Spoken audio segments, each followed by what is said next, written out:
and welcome to video 2. I am Juliana of Naturally Joyous. And in the last video, and if you have not seen it yet, I do encourage you to start with video 1. But in that video, I gave you the option to download my recipe subcategory grid. So for video 2, I do expect you to have at least looked over it so that it kind of makes sense. We're going to talk about today. But essentially, our major goal now is to organize that into a system that it's either paper or electronic so that you can continue to sort of update as it goes.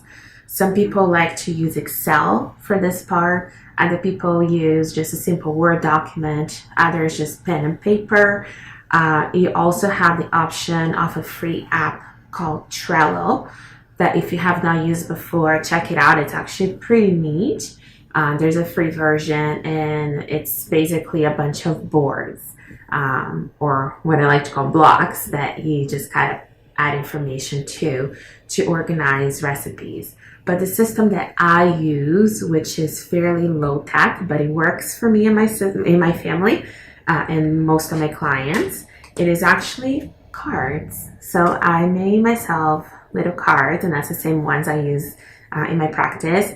But you don't have to have fancy cards. You can just have like colorful little paper ones cut out, or even just like colorful paper from the dollar store, and you just cut it into shapes or whatever you want to do.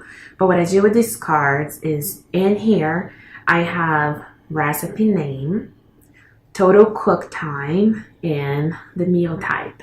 So the meal type in a way for me is my sub block. I put those all into little sort of baggies. So each little bag, or you can put it into a little box, doesn't matter, is split into the 7 main categories. So for breakfast, I have a little baggie for breakfast, one for snacks, and so on.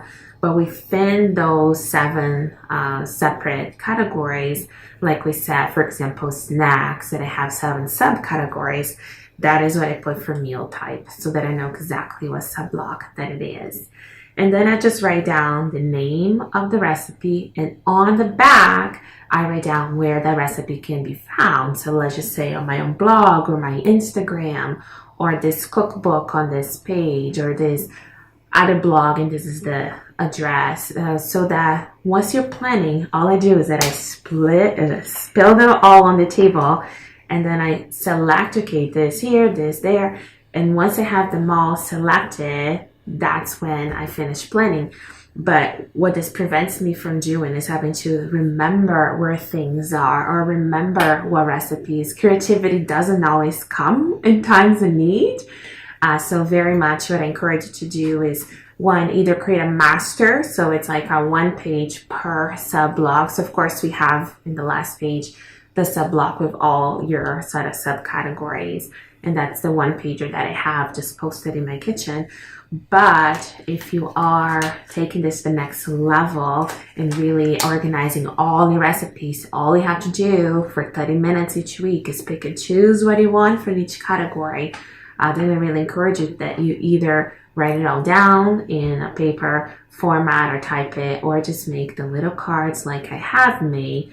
And in the next video, I'll show you how to take either the cards or just the information from your electronic forms and really get from overwhelmed to organized chaos of recipes so that you can plan your menus with ease each week. So watch the next video for the types of boards that I use.